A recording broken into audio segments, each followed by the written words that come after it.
आज हम लोग बात करने वाले हैं अररिया लोकसभा को लेकर के कि अररिया लोकसभा में 2019 में क्या हुआ था और इस समय क्या स्थिति बनी हुई है। आप देख सकते हैं स्क्रीन पे अररिया लोकसभा क्षेत्र और पूरा स्लाइड में मैं आपको बताऊंगा कि 2019 में क्या हुआ था, कौन वहां से सांसद बने थे, किसको हरा करके बने थे और अभी का गणित क्या है वहां का। तो चलिए हम लोग स्टार्ट करते हैं। और आप देख सकते हैं अररिया लोकसभा में प्रदीप कुमार सिंह सांसद अररिया भाजपा के, ये अभी वर्तमान में है। और सरफराज आलम पूर्व सांसद अररिया राजद, मतलब यही हारे थे, इससे पहले थे हारे थे 2019 में, ये हराए थे, प्रदीप कुमार सिंह हराए थे। और इस बार क्या होने वाला है, अभी तो सीट का बंटवारा नहीं हुआ है कि वहां से कौन चुनाव लड़ेगा, एनडीए से कौन लड़ेगा, इंडिया गठबंधन से कौन लड़ेगा, ये अभी पता नहीं चला है। मगर यहाँ पर हम लोग जो बात कर रहे हैं, दिखा रहे हैं, देख सकते हैं स्क्रीन पे, इनके बीच मुकाबला हुआ था। शायद इस बार भी मुकाबला इनके बीच हो जाए। और आप देख सकते हैं कि यहाँ पर पूरा जो वोटों का गणित है, 2019 में कितना वोट मिला था ये मैं बता रहा हूं। प्रदीप कुमार सिंह भाजपा, वोट मिला था 6,18,434, जीते थे। सरफराज आलम राजद को हरा करके वोट मिला था उनको 4,81,193 वोट मिला था और हार हुई थी। जीत का अंतर जो है वो है 1,37,241 वोट, यानी सरफराज आलम से प्रदीप कुमार सिंह 1,37,241 वोटों से जीते थे। और इस बार क्या गणित होने वाला है और वहां पर कौन कौन सी आबादी है, क्या है, सब कुछ हम लोग बताएंगे। मगर ये देखिए, यहां पर मैं बता रहा हूं कि 21वीं शताब्दी में अररिया लोकसभा सीट पर भाजपा और राजद के बीच सीधी टक्कर होती है। 2004 से 2019 तक हुए लोकसभा चुनाव में 3 बार भाजपा तो 2 बार राजद ने झंडा बुलंद किया है। 3 बार में तो 2019 में तो ये खुद ही जीते हैं। और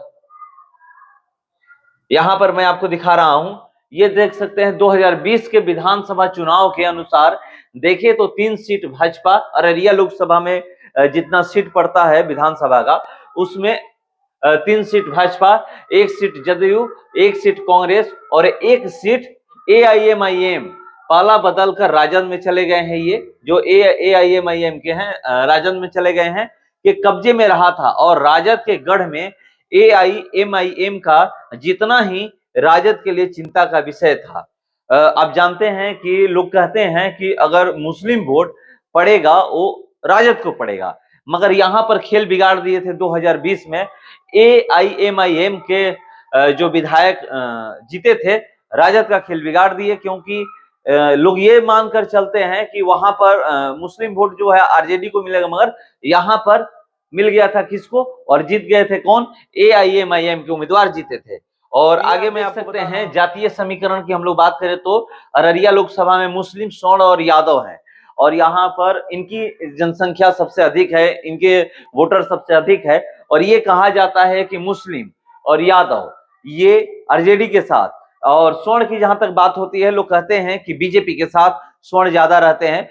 मगर यहाँ पर बीजेपी भी कहती है, आप देखे होंगे कि किस तरह से कि मुस्लिम और यादव आरजेडी के साथ रहते हैं, और स्वर्ण जो है बीजेपी के साथ रहते हैं। मगर तेजस्वी यादव कहते हैं कि नहीं, हमारी पार्टी जो है ए टू जेड की पार्टी है। मगर इस बार कितना ए टू जेड तेजस्वी का साथ देंगे वहां पर हम लोग देखेंगे, इंतजार करेंगे, रिजल्ट आएगा तब पता चलेगा। पहले तो उम्मीदवार कौन होंगे ये पता चल जाएगा 2-4-5 दिन में कि अररिया लोकसभा से एनडीए के उम्मीदवार कौन होते हैं और इंडिया गठबंधन के उम्मीदवार कौन। और ये मैं आपको दिखा रहा हूं कि बिहार के सीमांचल इलाका को मुस्लिम बहुल क्षेत्र माना जाता है और मुस्लिम राजद के परंपरागत वोटर्स इस राजद के वोटर के बीच एआईएमआईएम के पकड़ से 2024 का लोकसभा चुनाव दिलचस्प हो सकता है। वैसे ही कह चुके हैं कि इस बार मैं बिहार में कैंडिडेट खड़ा करने वाला हूं। लोकसभा की बात हुई कि अररिया में खड़ा करेंगे, तो अगर वहां खड़ा करते हैं तो वहां पर जब अगर खेल बिगड़ेगा तो समझ जाइए कि राजद का ही खेल बिगड़ेगा। क्योंकि अगर मुस्लिम वोट ओवैसी को मिल जाएगा तो इधर जो राजद सपना पाले हुए है कि इस बार ए टू जेड का भी मिलेगा और जो मुस्लिम वोट है वो भी मुझे ही मिलेगा, तो वहां पर खेल बिगड़ सकता है और बीजेपी को फायदा हो सकता है। और यहां पर देख सकते हैं पॉलिटिकल पंडितों का माने तो इस बार अररिया लोकसभा क्षेत्र त्रिकोणीय मुकाबले की ओर जा सकता है। यहाँ पर भाजपा राजद और एआईएमआईएम के बीच त्रिकोणीय टक्कर होने की संभावना है, क्योंकि ओवैसी ऐलान कर चुके हैं, मैं पहले ही बताया। इसीलिए ये जो पॉलिटिकल पंडित है वो कह रहे हैं कि त्रिकोणीय मुकाबला हो सकता है, इसमें राजद को नुकसान उठाना पड़ सकता है। और आगे स्लाइड में मैं आप लोगों को दिखा रहा हूं कि परंतु वर्तमान समय में एनडीए काफी मजबूत नजर आ रही है अगर त्रिकोणीय मुकाबला होता है तो, जिसके परिणाम स्वरूप भाजपा प्रत्याशी की जीतने की संभावनाएं ज्यादा हो सकती है अगर वहां पर त्रिकोणीय मुकाबला होता है तो।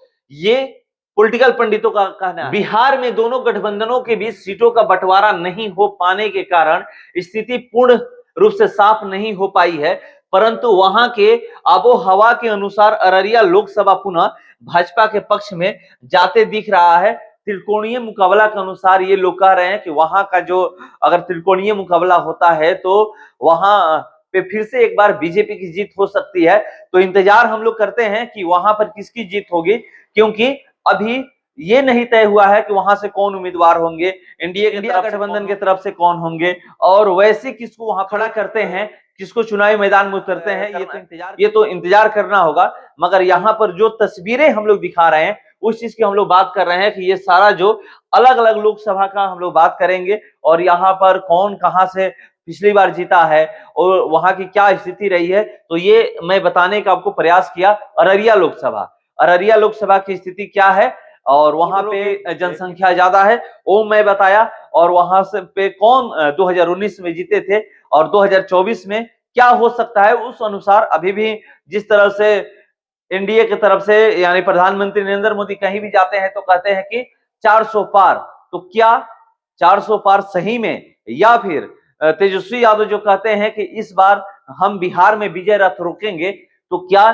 सही में तेजस्वी यादव विजय रथ रोकेंगे, उनके वोटर तेजस्वी का साथ देंगे, या फिर लोकसभा में जो 2019 में हुआ था वही होगा। इंतजार करते हैं हम लोग। फिलहाल इस क्रम में इतना ही, बने रहिए हमारे साथ। नमस्कार।